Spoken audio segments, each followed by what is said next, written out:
Good evening, Unstoppables. How are we? Hello, hello. Just do a bit of housekeeping. Just turn on some bits and pieces. Found a new button on my phone that makes it a little bit lighter, which is quite exciting given that my ring light is broken. So, hi, welcome to my weekly Unstoppables. I can see my guest messaging me saying, I can't see you. Just be patient. I've only just gone live. So, for those of you who don't know me, and for those who do, my name's Heidi Maver. Hi, I'm the Unstoppable Woman. I am a coach, a public speaker, a badass, a feminist, an autistic ally, a mental health stigma basher, and myth buster. And every week I do these interviews and I invite someone who is an unstoppable to come and join me. This week I'm joined by Handa, who is the founder of Inspiring Women Changemakers and one of the most incredible women that I know, and I'm absolutely delighted that she's here with me. So I've just invited her on. She'll be live any second. I can see that it's connecting. If you're watching live, Hello. I can hear you. Hi. Hello. Can you hear me now? Sorry, I some can. few Yes, I techie can. issues. Hi, everyone. Hi. So I'm just doing a little bit of housekeeping. So I'm just saying, if people can hear us, if they're with us live, let us know. Drop us a hey. I can see a couple of people. You won't be able to see comments, Ange, but I will. So if people are asking questions as we're chatting, I'll let you know what they're asking. Brilliant. People who are watching live, can you let us know that you can hear us okay? That would be amazing. We've both got earphones in, so you should be able to. And there is a slight lag on video, so just be aware that if you comment something, it's normally about between 10 and 30 seconds behind. So that's something to be aware of. So, hello. I'm just sharing into my groups while we're getting sorted. So, hi, Ange. Hi. How are you doing? I'm great, thank you. I'm dead chuffed you're here. I know you've had a really busy weekend with your family, haven't you? It's all a bit crazy. I'm in my parents' bedroom right now. Like a naughty girl, like hiding out in your parents' bedroom. Because it's your mum and dad's wedding anniversary this weekend? 59th anniversary on Tuesday. So there's mayhem. If we get photobombed by one of my little nephews or one of my crazy sisters, just bear with us. That's crazy. That's amazing. 59 years. I know. That's amazing. I didn't even manage two, so I'm always in awe of people who managed to I haven't keep managed marriage any alive. at all, so never mind. Look at the state of my hair. I'm so flustered. Oh, we're all about the bedhead gang. I quickly ironed it straight before we came live. So let's just do a little bit of introductions. I know that you're good at this stuff because it's your thing. So do you want to just tell us a little bit about you and a little bit about what you do, just to give us a bit of background, and then we'll get into chatting. So I know we've got lots of things we want to chat about. So Sure. Give us a little bit of an introduction while I'm sharing this into a couple of places that people can see it. Fabulous. So, hi everyone. My name's Handa, and I'm the founder of Inspiring Women Changemakers. It's a movement for people of all genders who want to support fairness and safety for women. So, we are a membership organisation. We primarily operate digitally, and the whole purpose of the movement is to connect people who want to make change, to amplify their impact on a much bigger scale. We've got about 70 members currently from all around the UK and even a couple from abroad, and a few live campaigns. So a newer member, Jem Kennedy, who was introduced through Heidi herself, is running a campaign right now on change.org, and we'll drop that the link to Jem's petition into the comments. I know you interviewed her for the Unstoppable series recently. So I've been working with Jem behind the scenes on her change.org petition and some of the PR, having run my own change.org campaign myself a few years ago, and obviously learnt a lot in the process. So we'll come on to that, I'm sure, later on. The other one that we're working on right now is on domestic abuse. We've got a couple of members who are psychotherapists, one who's an independent advocate, and we're looking to lobby the Crown Prosecution Service on some of the policy flaws that they have in terms of the way how people, the evidence when people report, how that's dealt with, and the kind of evidence that's demanded of psychotherapists that almost prevents them from doing the job properly. So there's a small steering group working on that. They're actually meeting in person because the the people who kickstarted it are all Yorkshire based, where I'm also based, and you, Where of all the best course. stuff happens. Yeah, where all the good stuff happens. So, but we will be rippling that out and sharing information via the newsletter and via the Facebook group. So we've got a closed Facebook group, which anybody is free to join. With membership, obviously, we have a member directory and there's a newsletter, and we do a lot behind the scenes, don't we, Heidi? I don't know if you want to share your experiences on some of the people you've connected with through IWC. Yeah. So, because it was really interesting, because we kind of, I don't even remember how you came on my radar. I really don't. It's one of those strange social media connections that I don't even, people are like, oh, I don't know how. I don't, but anyway, you were on my radar. And we've talked about it before, and I think we'll probably talk about it a little bit tonight, about how I have a bit of aversion to traditional networking, even in Yeah, Crystal, even in Louise. But I was looking for somewhere where I could connect with sort of like-minded women who, and men, but predominantly women, who were interested in having conversations about intersectionality and about social change and about kind of like making a difference. And then Inspiring Women Changemakers was like, here we are. So I've had like a couple of coffees with members, like who you have kind of like gone, this person. And it's kind of like, I remember about 20 years ago, I think I said this to you when we spoke offline, because we always speak offline before we yeah, speak online. That there was a chap that I knew in Manchester, and he owned a bar, but like he was kind of known as the networker before networking was a thing. And yeah, like if you wanted to be connected to someone, you'd go to Ian and you'd say, I need to find someone who, and he knew everybody. And it feels like that's what Inspiring Women Changemakers yeah, is. It's like a hub for, you go in there and you're like, I need to find this yeah, information or a person. And it's not just give me an opinion, excuse me, yeah, it's like find me an expert. And yeah, then like one of the change makers will be like, I know just the right person, or I'm yeah. the person, or Or I'm the person. And I think brilliant. that's really the thing that set us apart, because I haven't had a drive to grow membership quickly. It's not about that. It's really about how we can make impact. So in terms of the people that join, we've all got some deep lived experience or professional experience that we want to share, because we know that we could help such a wider group of people. And so in part, it's not just that having the big address book, which a lot of us do, it's also that sense of generosity and team spirit. And it's grown organically in such a nice way. And even in terms of the people that are starting to be drawn to the movement that haven't come through existing members, it's spot on in terms of their approach. So I'm so pleased with how it's working, because the vision I had when this was just a twinkle in my eye a few years ago was exactly this, exactly what we've been supporting Jem with, and exactly what we're doing with the domestic abuse work as well. So I'm just hoping that will grow, because these are live examples where people can see what it is we're actually about, and that we're not a standard networking organisation, because there are enough of those and there's nothing wrong with them. I've been to some. I opt out of most of them now, and I know you've got lots of views on that as well. Yeah. Yeah, so let's talk about that as well.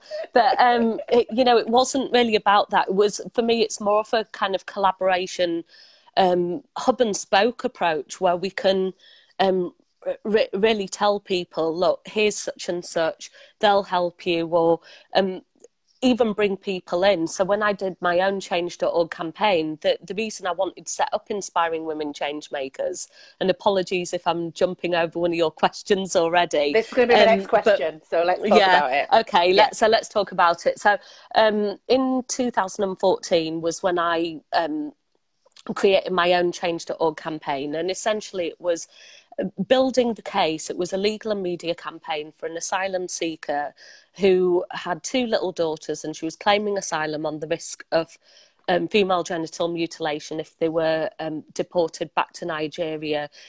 Nigeria is a strange country in terms of prevalence, because unlike some others, such as Somalia, it doesn't have high prevalence of FGM across the board. So FGM, female genital mutilation, I'm going to use the acronym from now on, but it's very patchy depending on whether you're in the north or the south. But the point was, Afazat herself, the woman I advocated for, had been cut.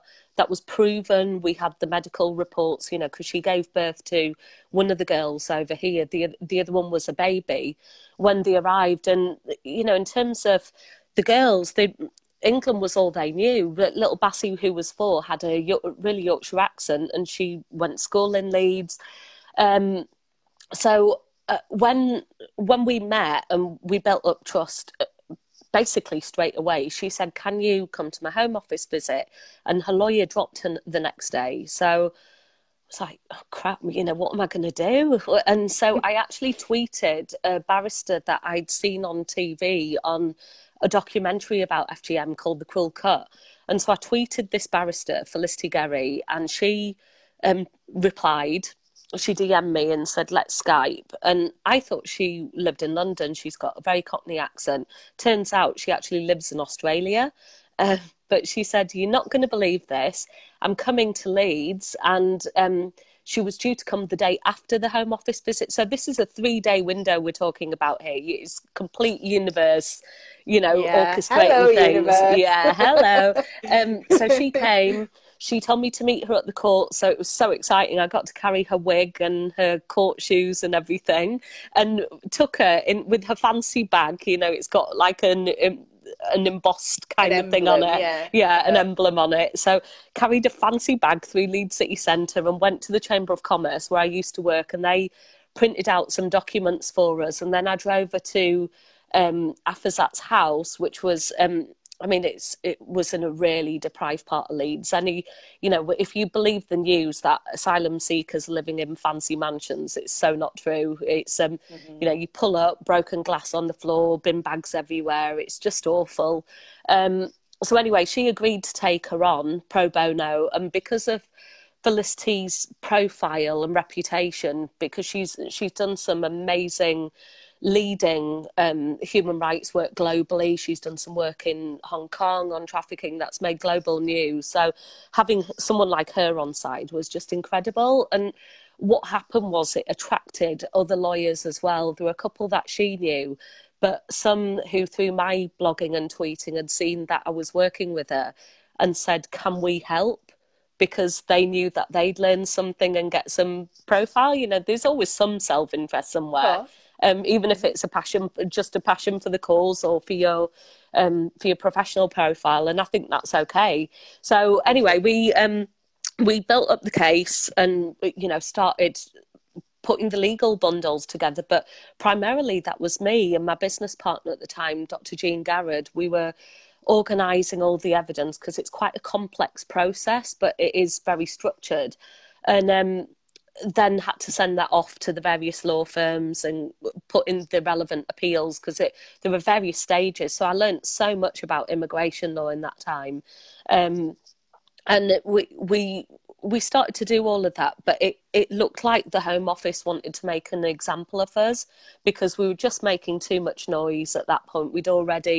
I'd already started to get the press involved, and West Yorkshire Playhouse drafted an open letter. They had 20 directors and playwrights sign that, and you know, it was just gaining real momentum. And there were 2 MPs in particular that were supported: George Moody, who was her MP, and Greg Mulholland, who was my business partner Jean's MP, wasn't even mine, said, "Oh, all right," and they took it to Prime Minister's questions. But unfortunately, we knew that they wanted to make an example of her in some way. So I thought, I don't know what to do here. It had got to Easter by this point from the January.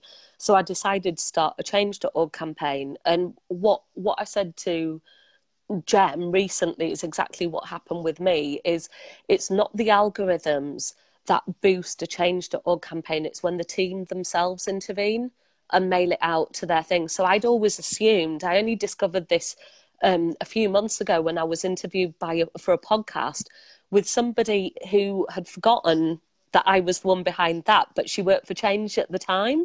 So she taught me what the principles were. And anyone watching who's thinking about a petition, this or even a lobbying movement that you want sent into the paper, there are some principles that are absolutely useful for you to know, and it's the campaign has to have some kind of emotion, so it has to be emotive. It's got to have a moment, so there's got to be some moment in time that has led to this thing happening.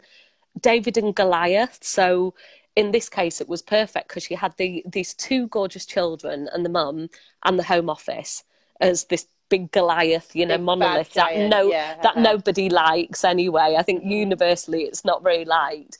And a couple of other principles. And if you can tick those boxes, then it's more likely to be picked up by the team. And that's what happened for me. And it's what's happened now for Gem as well. So your petition essentially goes from a couple of hundred to a couple of thousand. They pick it up, and that's when you start getting to the tens of thousands, or in my case, 126,500 by the time it finished. And so what happened? They were actually picked up. So when you're an asylum seeker, you're person liable to be detained at any time, even if you've done nothing wrong. They were picked up and they were taken to a holding centre in London, near the airport. And that, at that point, we came to learn through the lawyer that they were going to be deported on a Virgin Airlines flight. So I went to the supporters and said, right, can you tweet Richard Branson? Because only a month before, again, in a you can't make it up moment, him and Holly Branson had written an article about female genital mutilation for Cosmopolitan magazine, saying how awful the practice was. So I tweeted out using the hashtag that I'd created, which was Team Afazat, saying, this is really hypocritical, because on the one hand you're saying it's an awful practice, but at the same time your airline is potentially sending two little girls to this fate.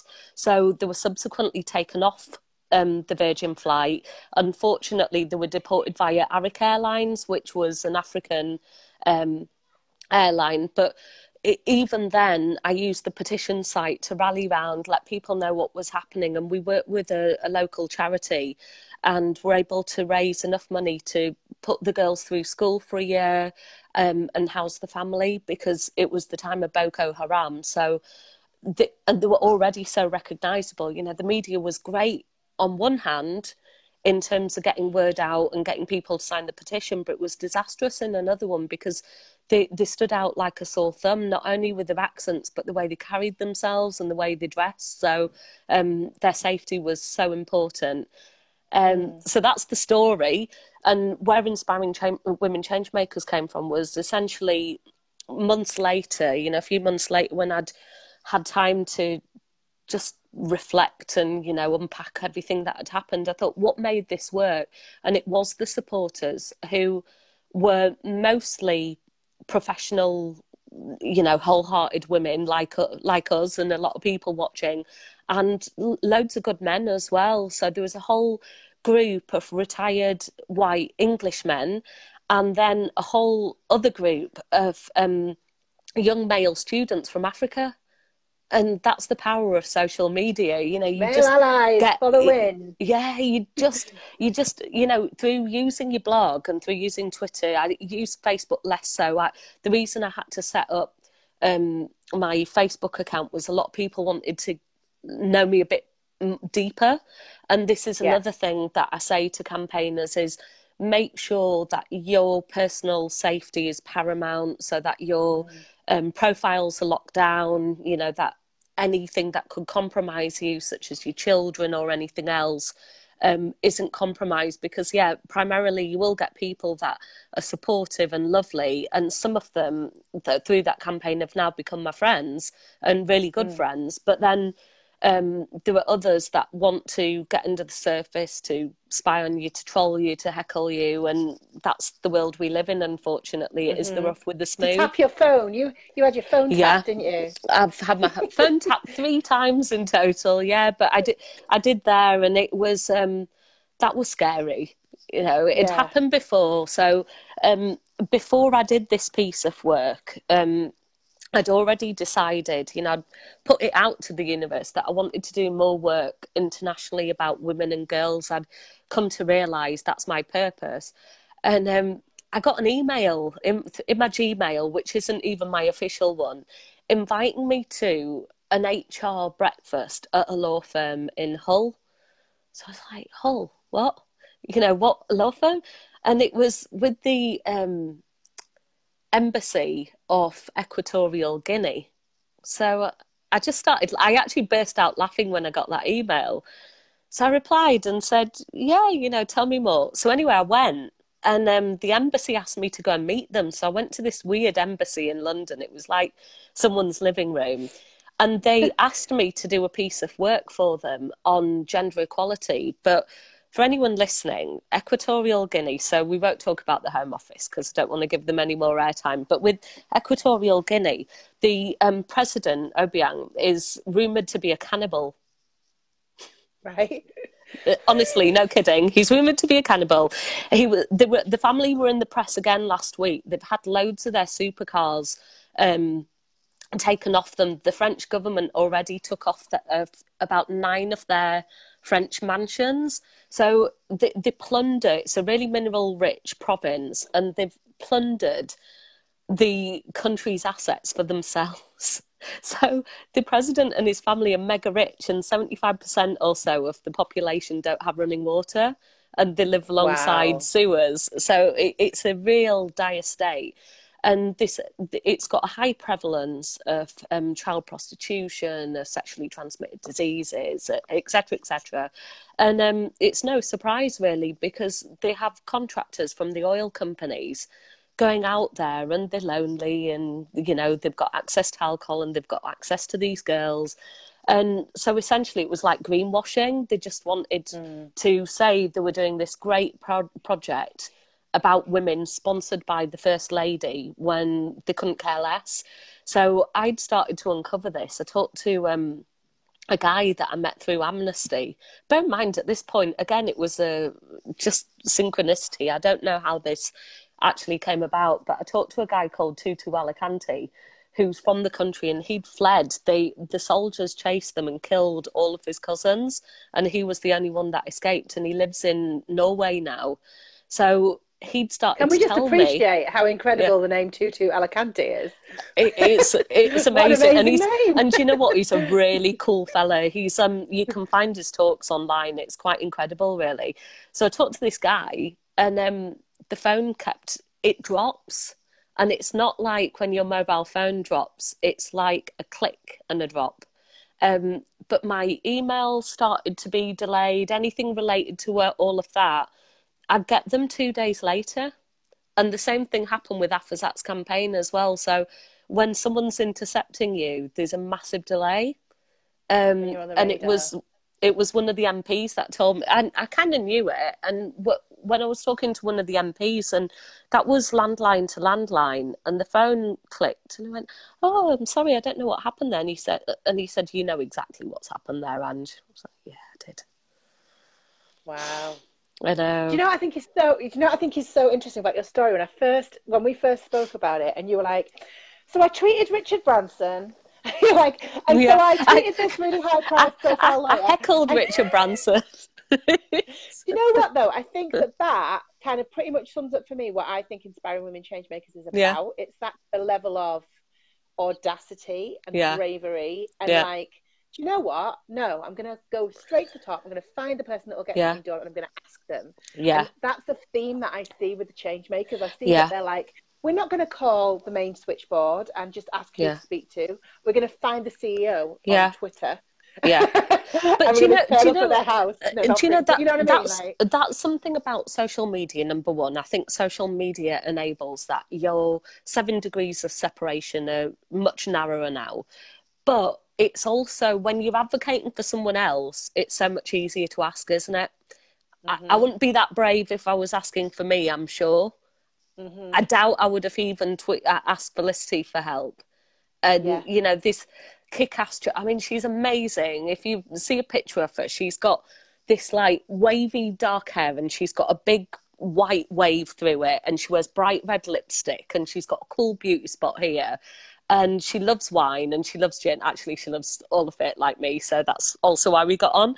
But Bonded. you know, she's super smart but really warm. And Hilary Burridge, who was from The Guardian, who covered a lot of this, because The Guardian were massively supportive, and since then they have their global campaign to end FGM, and they still carry on that today. They actually recruited a post holder for it as well, so they have a massive commitment as a publication. So, you know, Hillary again, and another woman, I hope she's listening, Lizzie Spring. She's an individual, doesn't have loads of money, you know, lives in London, caught a train and came to Leeds to ask me what help she wanted with fundraising. And she's now doing loads of, she's been doing a lot of lobbying around the WASPy campaign and women's pensions because it impacts her directly. But you see, the kind of people that were there, and also the men. So Ian Temple, one of the team AFASAT, you know, main guys, Ian had just retired, and he used to be the operations director for the North Red Cross, and he happened to be a close friend of Jean's. So, you know, all these things, I think when something's meant to be, people come in as well, and it's about keeping your eyes open for those opportunities. The opportunities. Yeah, you've got, but there's something about, and you know, you can never scientifically prove any of this, but there's something about when you're on a mission and you're on track, doors open for you, you're not pushing.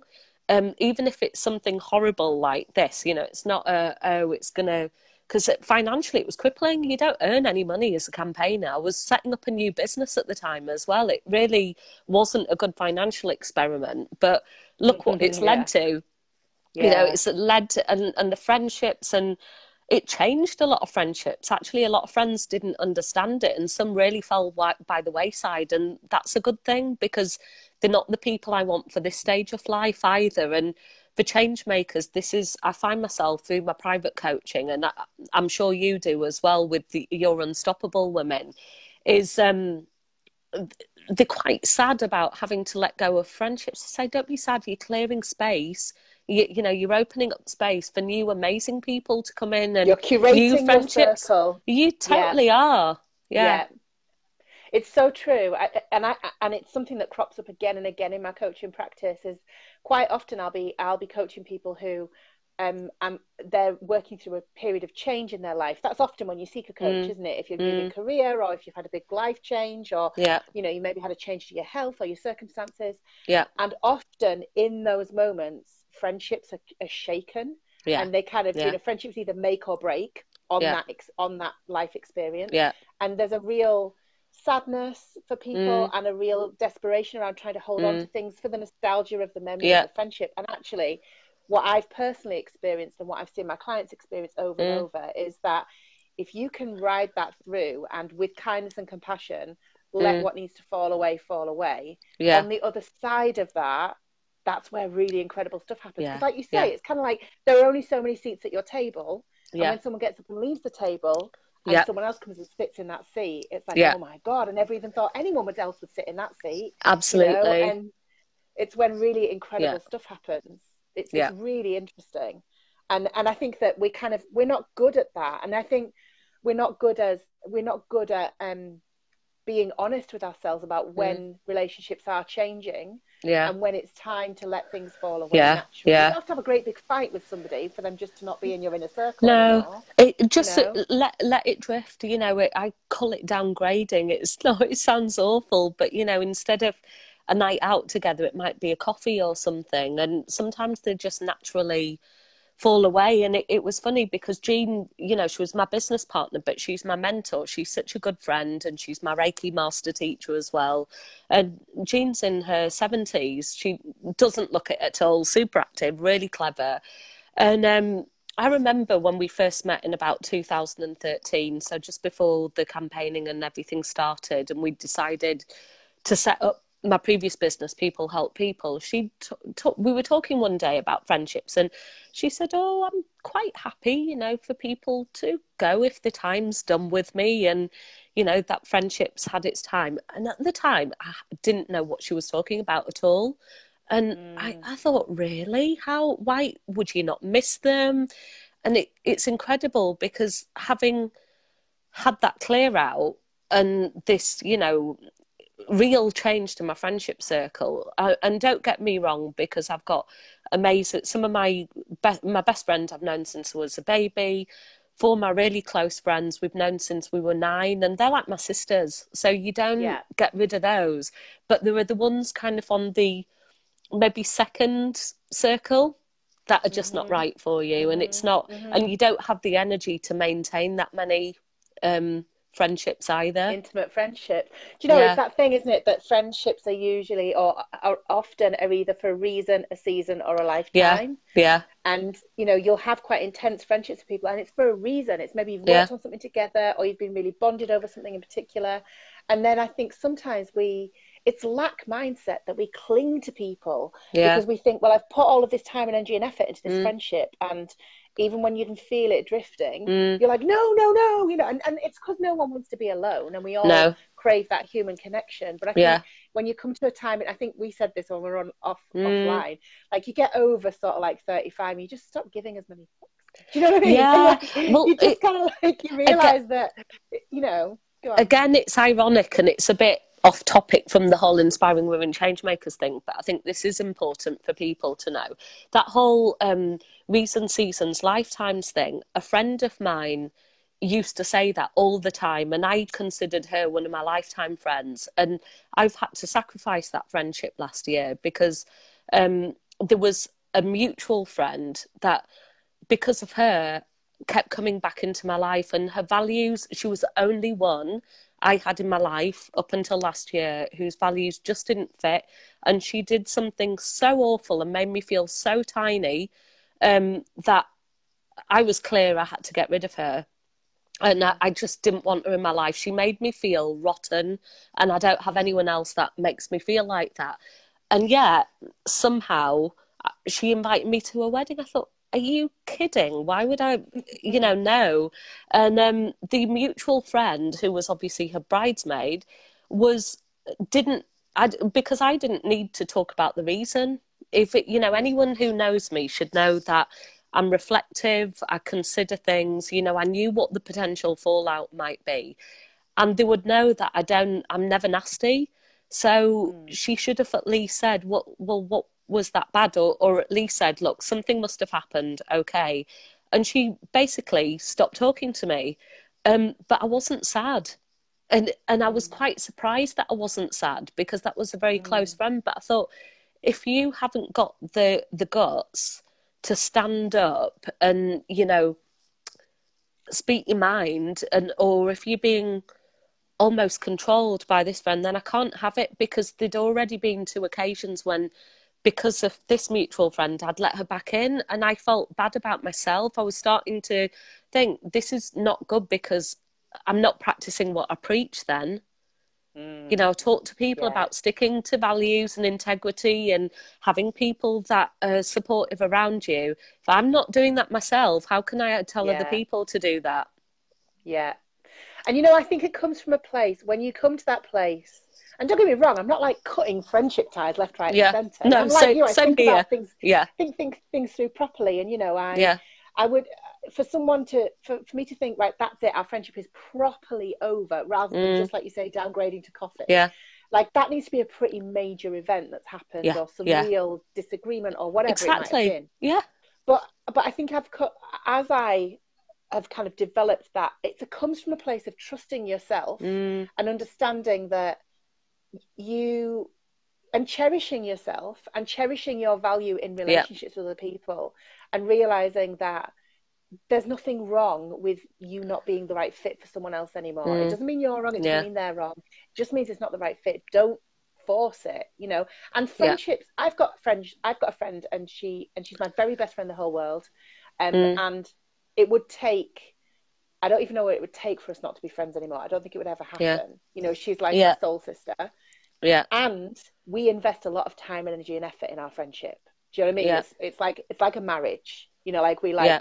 when we see each other, we book time to see each other again the next time. We Mm, check in on each mm, other every couple of days. You know, it's like, and really proper friendships, and when I say yeah. proper, I mean like that level of intimacy does Yeah. require an effort. And I Yeah. think Yeah, of sometimes we course it does. forget that. And then we Yeah. hold on to things that are really Mm, acquaintances, or, like kind of, they're yeah. not, because we're trying to make it something it isn't. You know when someone is your soul Yeah. sister. You do know, Yeah. and Yeah, of course you do. yeah, But they've got your back. If I think about, hopefully they're watching, but I'm sure they'll watch at some point. So my friend Priya, who's a Changemakers member, she was the one that introduced me to Afazat in the first place, because I told her about this documentary, The Cool Cut. She works in the Migrant Access Partnership for Leeds, so she had heard her talk about FGM, introduced me. That woman has my back all the time. If it's something where it relate, Angie, I thought about this, or I've got this, or for example, Liz, who lives with me, and I know you're going to talk to Liz soon. These are women that want the very, very best for me, and yes, that's consistent, and it's not in a gushing way. It's in the practical ways. When things are crap and times are hard, that's when you see. And but also there's another learning there as well about when times are hard, because sometimes people just can't they don't have the capacity to lift you up, maybe because of their own stuff, or um they don't have that inner strength for themselves yeah, ever, or for that time. And so that was another realization for me over these last few years, that some people just aren't able to, because of maybe stuff that's going on in their life that I don't know about, or we've worked on our crap, we've been delving into this and digging and try to clear oh out, yeah, and it's constant, isn't it? It's a mm, constant job to do it, and not everyone has that, so we have to remember that as well. yeah. That's biggie, isn't it? That's like Yeah, when, yeah. I don't believe that anybody sets out to hurt anybody else. I think Mm, there are, like Jim Rohn used to say, there is only a couple of really unpleasant people in the world. They move yeah, around a lot, but there's not many of them. yeah, But I think generally speaking, people are doing their best. yeah, But there is that thing about, I think, when you work in the fields that we work in, and when your job requires for you to be yeah, investing in yourself and being reflective and being really good at boundaries, because if you're not good yeah, at boundaries, you're going to be a rubbish coach, yeah, then you need people around you who are also doing that stuff for themselves, because yeah. a relationship where someone's good at boundaries and someone else is not Mm, is a mm. big no work not work. No, absolutely. And it's like we're each other's supervisor. When you work in a counselling role, you have supervision, and you Mm-hmm. don't when you coach people. If you're someone like us and you're working one to one with a client, and then um one of my clients called me bomb proof. He said, "You like one of those police horses that's trained just not to react." He said, "People can tell you anything," and it's because I really have heard so much dark stuff. But then you need people around you that you can just use almost as your peer Decompress support. with. Yeah, Yeah. absolutely. Mm-hmm. And just to go, because even if I'm quite good at desensitizing from all of that. It doesn't, when I'm in professional mode, it doesn't hit me here. But Yeah, yeah, I think again, it's another reason why this kind of stuff's necessary, that we've got other professionals that understand the process and what it is we might be going through. I agree. And you know what else I love about Inspiring Women Change Makers, that I've found the generosity in there. There's Yeah. like the so traditional networking. I was Mm, talking to yeah. I met her this week. Oh my gosh, I'm terrible with names. She's a Hi, change Dorothy. maker. Dorothy. No, I met her this week. No, she's Carol. a Carol. Carol. And She's we were, gorgeous. Hiya, Carol. oh, You I love watching? Carol. Yeah. And we really got on. She's awesome. Yeah. And we were talking about traditional networking, Yeah. like that kind of like stand up beside, a pull up banner, Yeah. and insert name of in Yeah. so for all your insert name of industry needs. And like we were like, yeah, Yeah. It's and true.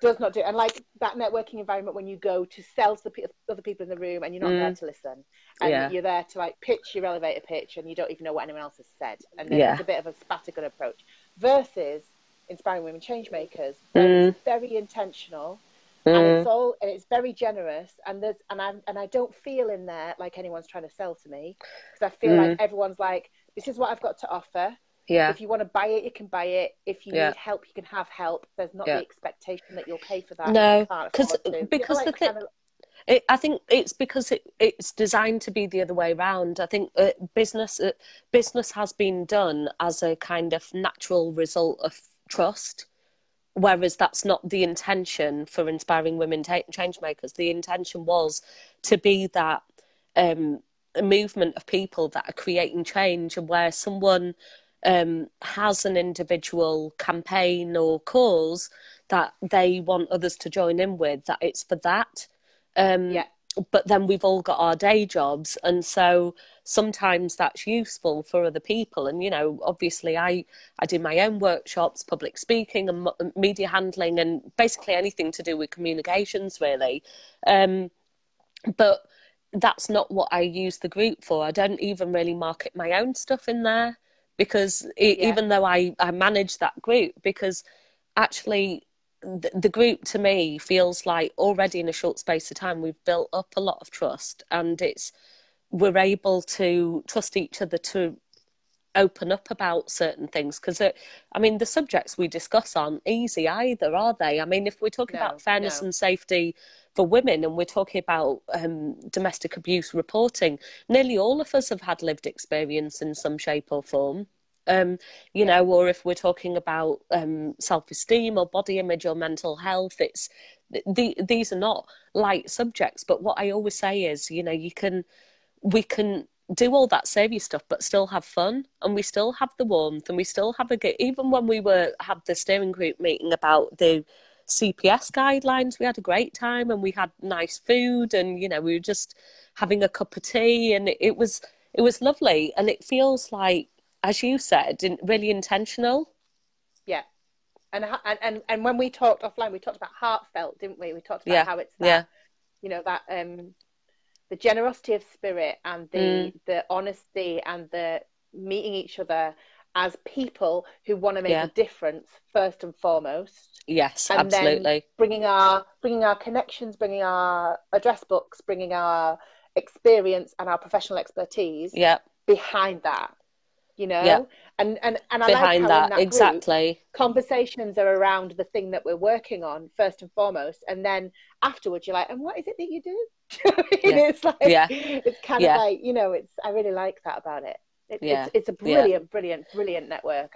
Anyone And who is in any way interested in anything like that needs to be in there for sure, for sure. yeah, and what I offer, behind the scenes, is that launch pad. I think that's the other element. It's not for everyone, because a lot of people who join the group may just want to add their skills and support, and aren't ready to lead a campaign. But if someone is, so you sharing Gem's petition, and me spotting that there were things that could be tweaked, and then her joining, that, and she's exactly, again, she fits in exactly, doesn't she? And even It's some of the perfect fit. conversations that the people that want to support her, and some members that I didn't even know were gay, have said, oh yeah, me and my wife, we're going to support it. Oh, okay, because it's just not a thing for me anyway. Who cares? Yeah, yeah, yeah. Really Yeah. interesting. What I do want to ask you about, because we've Mhm. got a lot of time left, but I want you to talk about, if you're willing to, I want you Yeah. to talk about Ikagai. Ikigai. That's Yeah. it. That's how you Okay. pronounce it. So So, do you Ikigai. We mind need. talking about this? No, Because I I think this is don't mind at fascinating. all. I want to talk about the awards as well at the end, if that's Yes, okay, we'll because we mention have a that at the call to end for action. sure. So Ikigai is a Japanese model for reason for being, and it's basically where your passion, your profession, your vision, and your mission, sorry, and your vocation intersect. So it's essentially what you love, what you're good at, what you can be paid for, and what the world needs. And the bit in the middle is your ikigai. So it's like the sweet spot where the Venn diagram, the four circles, cross over each other and form a little star. Um, so I, the whole women and girls thing and FGM is my ikigai, and I discovered the model in probably early 2013. So a friend of mine, really close friend, took his life in 2012 on my birthday.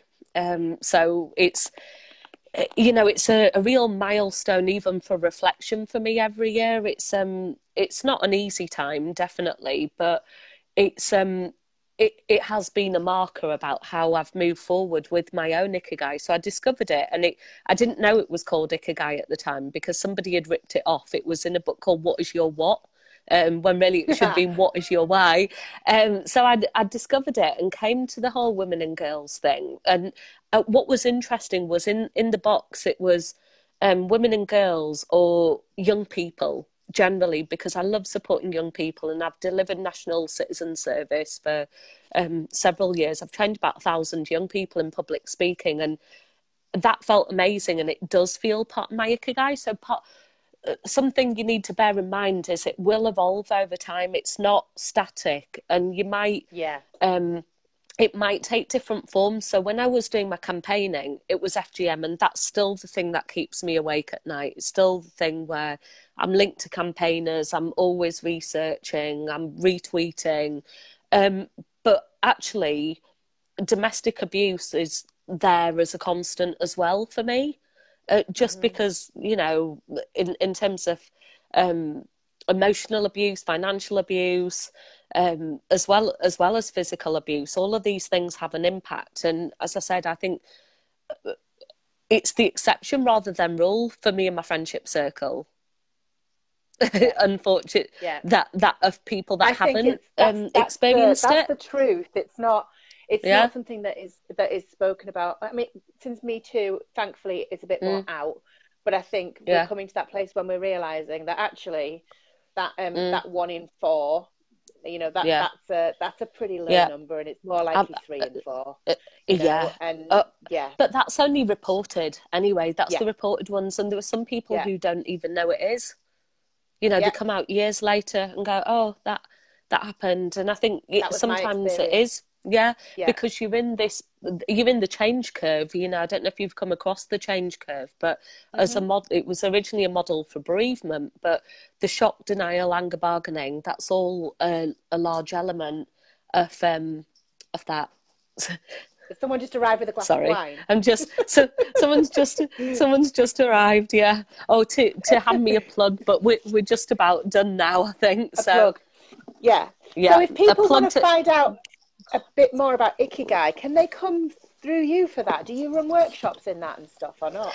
Yes, I do, but it's actually online. So I have a Thinkific school. It's iwc.thinkific.com. So we'll share that if you wouldn't mind sharing it. It's £35. It's Thinkific. Thinkific. So it's a platform like Teachable. Thinkific. Okay, got you. Sorry, Thinkific. So like think and then ific. So it's IWC at the front for inspiring women change makers. So I've got that online because I thought, you know what, I bloody love this model and I want to spread it, and I can't be everywhere. So what I've done is I had a workbook anyway, but I've created an online program where you'll hear my dulcet tones. So I guide you through everything. That's £35. You can download the workbook as well, and it's got a few stories and anecdotes and the principles for Ikigai, which is really about living a long and happy life. So about, you know, only eating until you're 8% full, and surrounding yourself with supporting friends, which we've talked about, getting enough exercise, and really common sense things. Generally, if you're under 30, it might not necessarily work for you, or you might get somewhere, but I think there is something about life experience. And one of the things I do say, if anyone wants to look it up, because there's lots on that, you can go onto the internet and find it yourself if you want. And there's a great book on Ikigai too. But the thing I would say is a lot of people get stuck when it's the what you're good at and what you can be paid for. They're good at filling out what I love, but when it comes to what they get paid for, they're too logical. And even when so as a real life example, the women and girls fine, but actually I wasn't really paid. I am now, because a lot of my talks are using the change.org story, and you know, I run FGM workshops. I've done that in prisons and I've done it in schools. But the bit I had missed is a key part of what I offer through Inspiring Women Changemakers, my residentials. So in what I love and what I'm good at creating those safe spaces and trust. I'm good at cooking. I love walking. I like wine. I like nice food, you know, and that's Why we're everything we friends. do. And I like teaching, exactly, but I love teaching as well. And that's what happens at the residential. So it's 2 nights, you know, it's 3 days. It feels like 2 weeks, and you feel like you're in a safe bubble.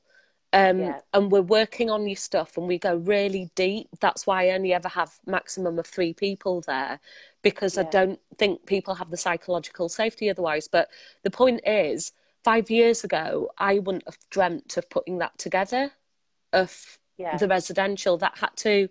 So you might do Ikigai and think, oh, well, I haven't got it. I don't know what it is, but you've got to give it some time, and you might come to it a few weeks after. With one of my coaching clients, I told her, right, I'm done with you now. You've done Ikigai. Now go away and relax and it'll come to you. And she was up on a mountain. She was in the Alps, and she realised, so she used to be a policy director. She used to work in the same kind of field as I did. Now she's a fully booked out Pilates teacher in Norfolk. She was making the move from Leeds and moved there. And it was Pilates. In her 50s, retrained as a Pilates teacher.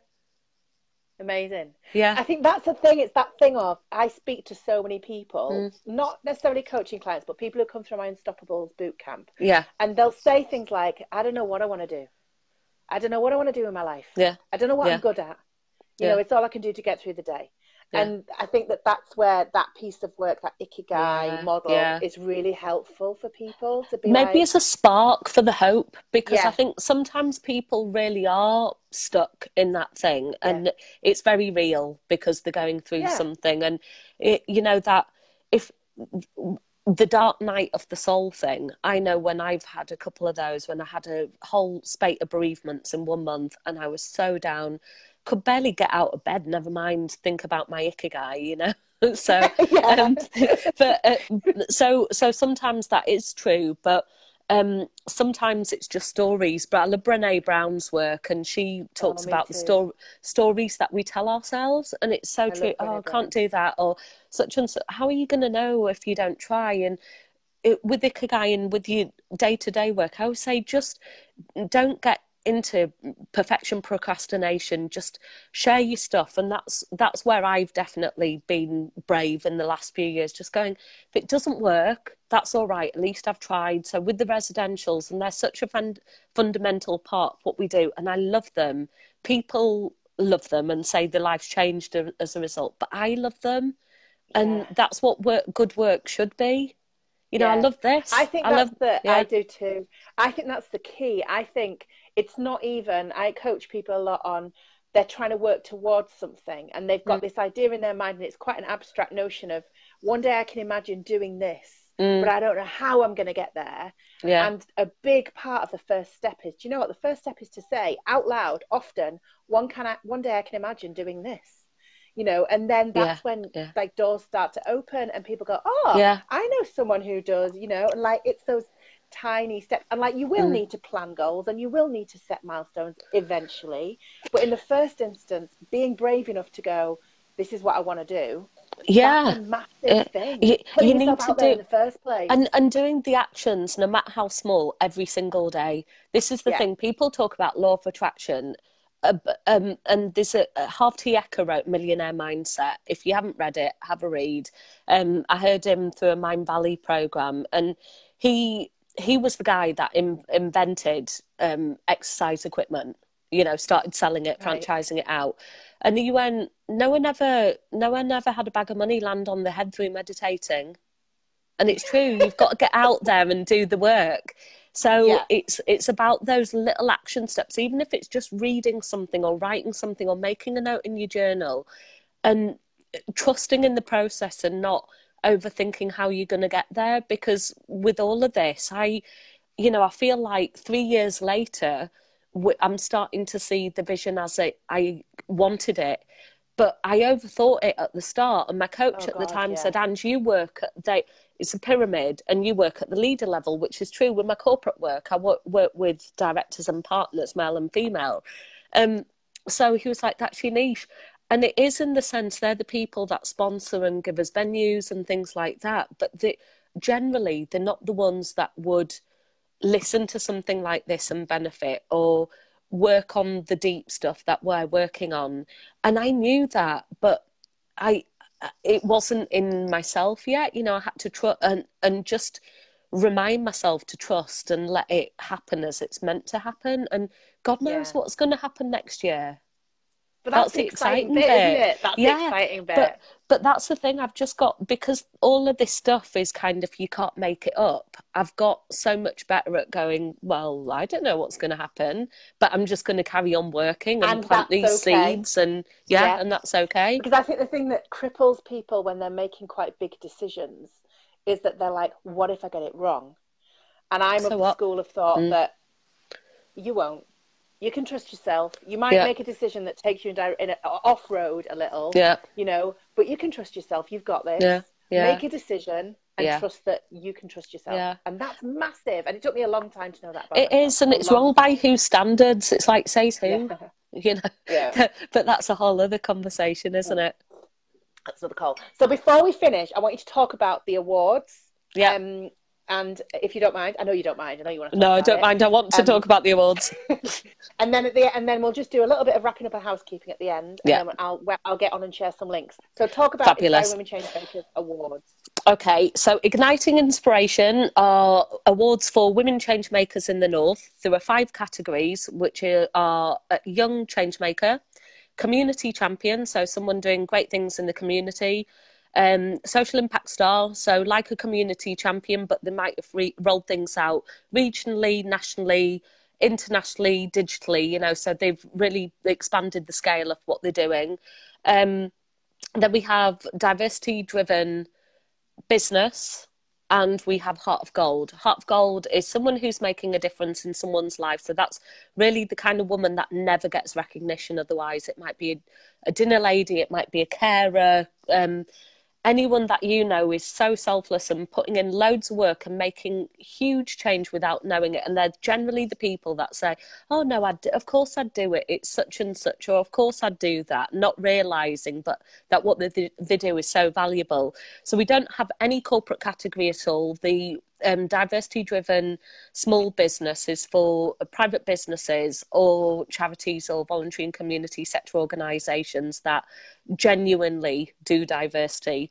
We've got 6 judging criteria, which are all on the website, so I'm not going to talk about that now. They're on the Inspiring Women Changemakers website, and I'm sure Heidi will share that, or you can find it on my own profile. Lots of people hate awards, like they hate networking, and I do too. And that's why my awards are not like that, because I can't stand black tie do's where you don't even really know what the winner's about, never mind anybody else, you know, the nominees. So in our awards, the winners are told at least 2 weeks before the event so that they can sort out if they want to bring a friend. They obviously don't pay for their own ticket. They can sort out their outfit. It's not strictly black tie, it's come as the amazing you. We have a pay it forward model. I've already sold 11 of those, which means that 5 care leavers, 5 migrant women, and 1 woman who's escaped domestic abuse can come without having to pay. And that's a really important part. And again, keeping it small and intimate. It's capped at 100 people. And we have a reception with fizz and because it's my party, and soft drinks with hearty canapes. None of this crap where you feel hungry afterwards. So we have our hearty canapes, and we introduce, so I get facilitators for each of the tables, and you get to know each other. And in some cases I've made introductions before the event as well, and we've got the judges on hand, so it's a proper chance to connect with people. For anyone who've been to my events, they'll tell you that we make sure that everyone feels welcome, that they're well fed, that they're well watered, and they have a really good time. And we don't drag it out. It starts at 6, it finishes at 10:30 in Bradford at the Opportunity Centre. That's Aspire iGen, who own the Opportunity Centre, are the largest careers provider for Yorkshire and Humber, and it's their young people who prepare and serve the food. For a lot of them, it's the first time they've ever served at such an event of that size. Some of them might have served in the canteen, but they've never done anything like that. And the last 2 years, my God, the confidence that it gave them, just you could visibly see it even on the day. And even with the sponsors, there's a reason why sponsors get involved, and we tell that story through a digital program. So social impact runs all the way through it's a very conscious event in a lot of the themes, because essentially I took what I can't stand about black tie do's and turned it on its head. So you'll get to hear an interview on stage with each of the 5 nominees, and this is my call to all of you listening. I want nominations, please. We publish every single one on the website as a case study.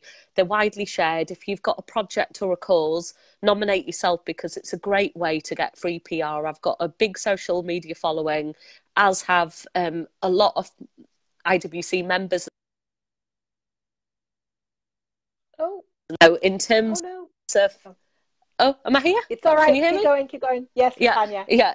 yeah. So in terms of in terms of all of that, it's a great way to share stories, and some of the regional and national press are supported. BBC Bradford come and cover that on the day.